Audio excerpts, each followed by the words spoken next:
1950 October 2-നാണ് ഇന്ത്യയിൽ inland letter card ആരംഭിക്കുന്നത്. പേര് സൂചിപ്പിക്കുന്ന പോലെ തന്നെ ഇന്ത്യക്കകത്ത് മാത്രമാണ് ഈ ഇൻലാൻഡ് കാർഡ് ഉപയോഗിക്കാൻ സാധിക്കുക. ഇത് കാണുമ്പോൾ 80 കിഡ്സിന്റെയും 90 കിഡ്സിന്റെയും ഒക്കെ മനസ്സിൽ നൊസ്റ്റാൾജി അങ്ങ് ചെറുതായി തലപൊക്കി വരും. ഈ ആൽഫ കിഡിന് എങ്ങനെയാ ഇൻലാൻഡ് കാർഡിനോട് താല്പര്യം തോന്നിയെന്നല്ലേ?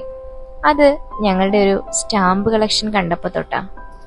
ശരി, എന്നാ ഞാനൊരു കത്ത് എഴുതിയേക്കാമെന്നായി ആള്. നേരെ പോസ്റ്റ് ഓഫീസിൽ പോയി ഒരു ഇൻലാൻഡ് കാർഡ് വാങ്ങിച്ചു. ഒട്ടിക്കാൻ സ്റ്റാമ്പ് ചോദിച്ചു. പക്ഷെ ഇൻലാൻഡ് കാർഡിൽ ഓൾറെഡി സ്റ്റാമ്പ് ഉണ്ടായിരുന്നു. അത് ആൾക്ക് ചെറിയൊരു നിരാശയുണ്ടാക്കി. എന്നാലും 2 വർഷം മുമ്പ് അവളോട് കൂടെ പഠിച്ചിരുന്ന ഒരു കുട്ടിക്ക് അവൾ ആ കത്ത് എഴുതാൻ തീരുമാനിച്ചു. കത്ത് എഴുതി പൂർത്തിയാക്കി അഡ്രസ്സും എഴുതി ഒട്ടിച്ച് അവൾ അത് പോസ്റ്റ് ബോക്സിൽ നിക്ഷേപിച്ചു.